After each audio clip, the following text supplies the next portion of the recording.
Good afternoon, all of you. As we know that the prices of goods and services usually depends upon two main forces, and that two forces are considered as a demand and supply. Where usually people buy goods and services, and where the seller sells their own goods and services, that particular place is considered as a market. We know that there are several types of market. Out of that, on the basis of competition, experts divided market into two main types: perfect competitive market and imperfect competitive market. Perfect competitive market means a market condition where there are large number of buyers and sellers buying and selling homogeneous product at a uniform price level. That market is considered as a perfect competitive market. What is the imperfect competitive market? A market condition where there is absence of perfect competition. That market is considered as an imperfect competitive market. As far as the imperfect competitive market is concerned, imperfect competitive market having on several subtypes. First one monopoly, second one duopoly, third one oligopoly, then monopolistic competition and monopoly. These are the different types of imperfect competitive market. As far as today's lecture is concerned, I am going to deal with one subtype of imperfect competitive market, and that is oligopoly. Oligopoly means, oligopoly, this word derived from two Greek words. Oligo means few and poly means seller. So that is why oligopoly market means a market condition where there are few sellers selling differentiated products which are close substitute to each other. That market is considered as a oligopoly market. It means that in this particular market there are few firms which produces similar kind of product, which competes with each other. That market is considered as a oligopoly market. For example, as far as the mobile cell phone companies are concerned, that is a better example of oligopoly. We know that when several mobile companies are there in the market,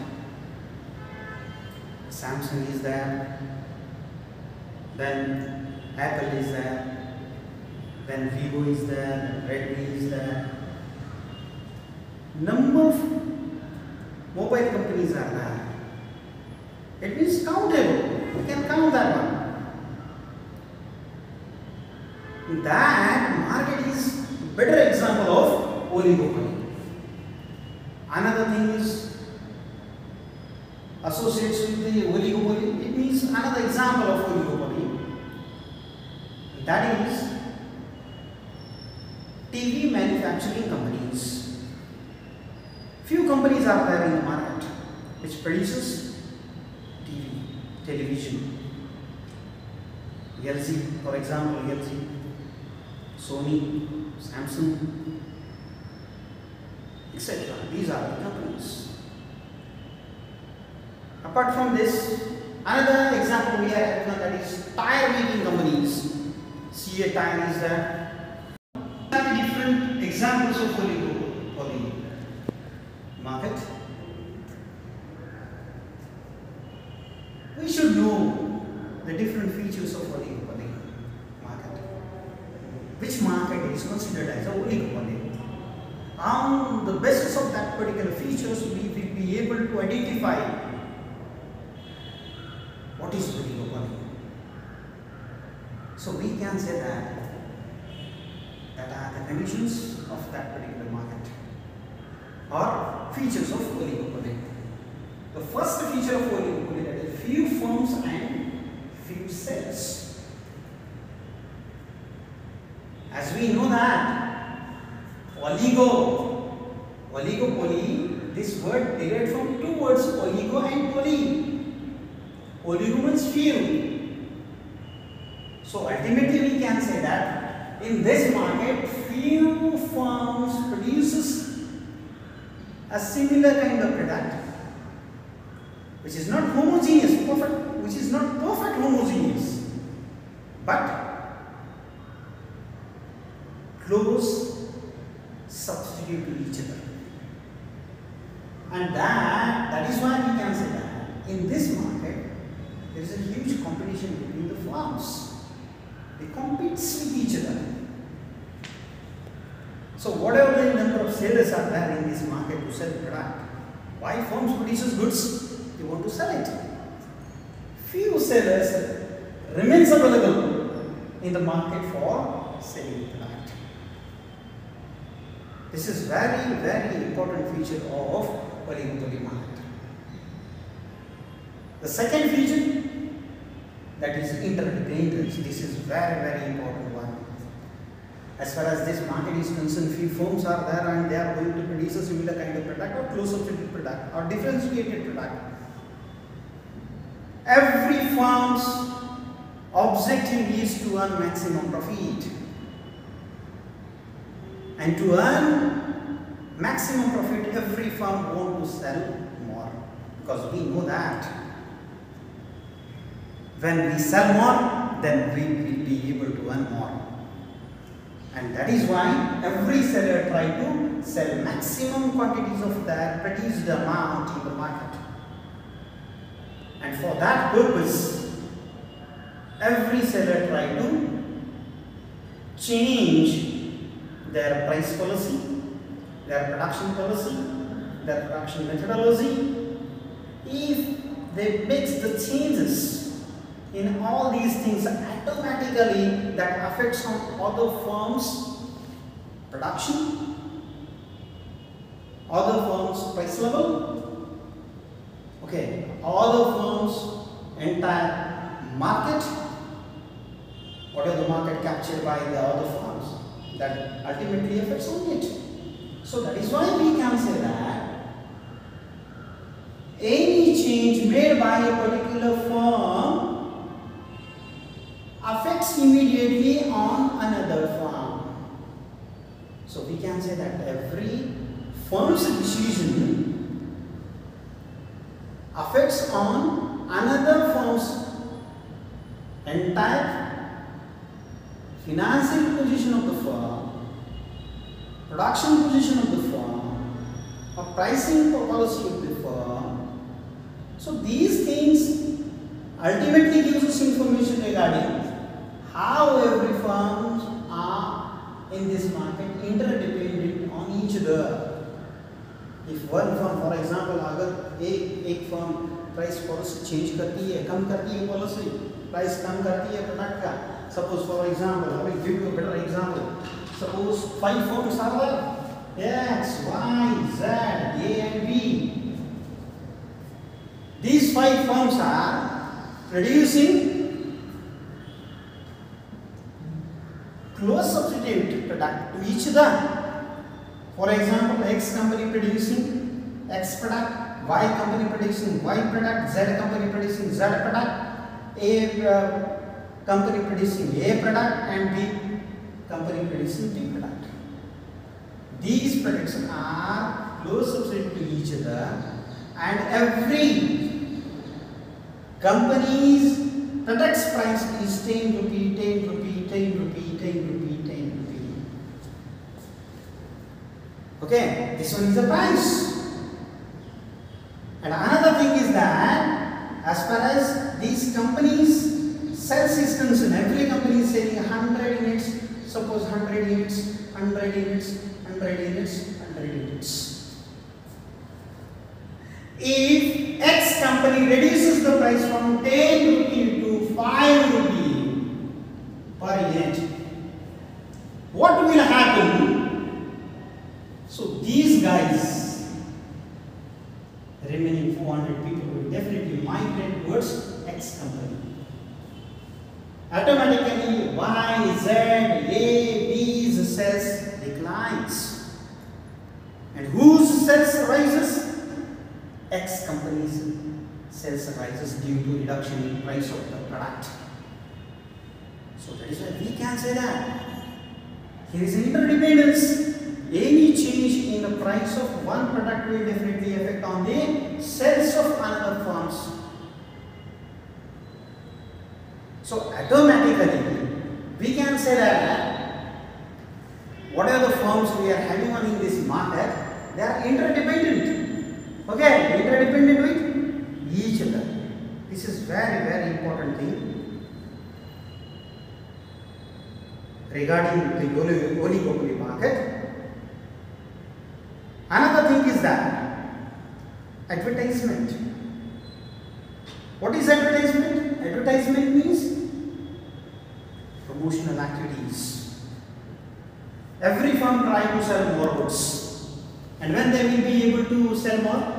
When they attract the customers towards their own brand, then they will be able to sell more. And so that is why in this particular market, all the firms focus a lot on advertising or on promotional activities. We are completely aware regarding the advertisement or modes of advertisement. Through print media, we can make the advertisement of our product. Through electronic media, we can make the advertisement of our product. Through hoardings, through exhibition, through internet. Okay, we can easily make the advertisement regarding our product. And same thing in recent days, most of the firms, those who are the part of the oligopoly market, they are doing advertisement by using all these modes of advertisement and inducing the buyers to buy their own product. Every firm is focusing a lot on advertisement. They are spending huge amount of money. They are making tie-ups with actors, actresses, cricket players, okay, or well-known personalities of the society. With such guys, they are making advertisement. They are making icons and putting that particular product in front of all the customers. How our product is different as compared to the rest of the competitive firms.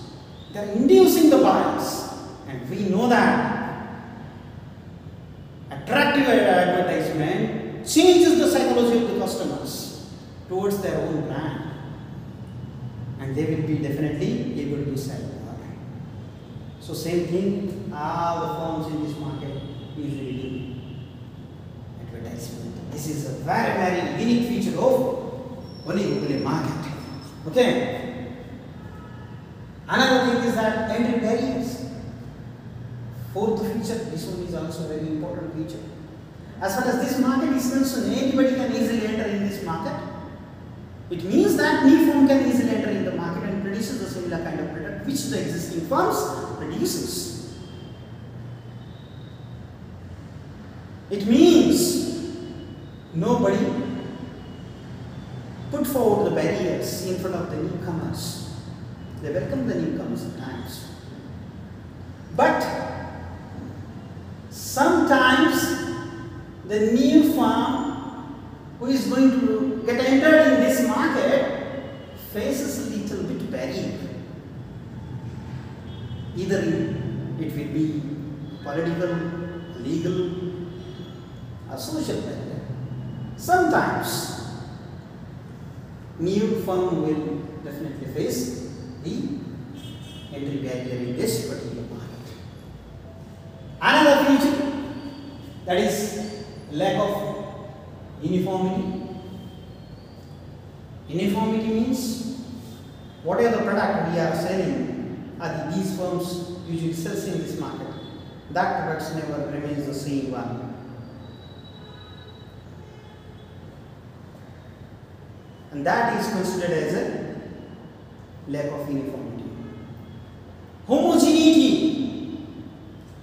Homogeneity means all the products usually remains the same one in respect of shape, size, color, taste, weight, perfume, everything. That is considered as a homogeneity. But whatever the product all the firms in this market are going to sell, that product never remains homogeneous one. Every product remains different one. It differs from another firm's product in respect of brand name, in respect of shape, size, color, taste, weight, perfume, whatever it may be. That is considered as a what? Heterogeneity. In other words, we can say that lack of uniformity.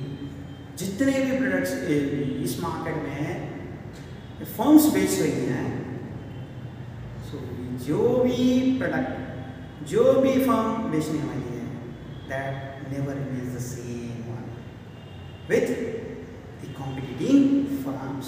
So that is why we can say that yes, there is a lack of uniformity. Another one, that is uncertainty.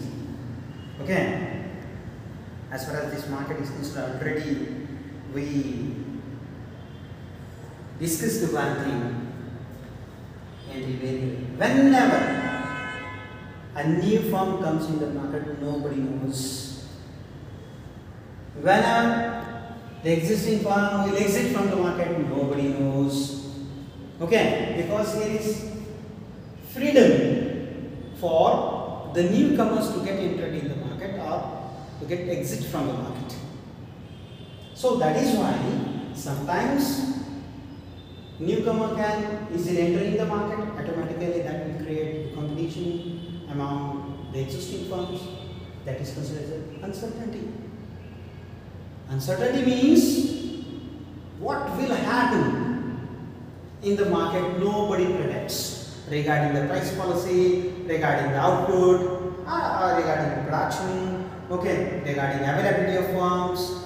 These things never remains constant in this market, and that is considered as an uncertainty. So these are very important features of oligopoly market. 6 features we discussed here. First one, few firms and sellers. Second one, interdependence. Third one, advertising. Then entry barriers. Then lack of uniformity. And last one, uncertainty. So these are very important 6 features of oligopoly market. I hope so you will understand our things regarding these 6 points. Thank you very much.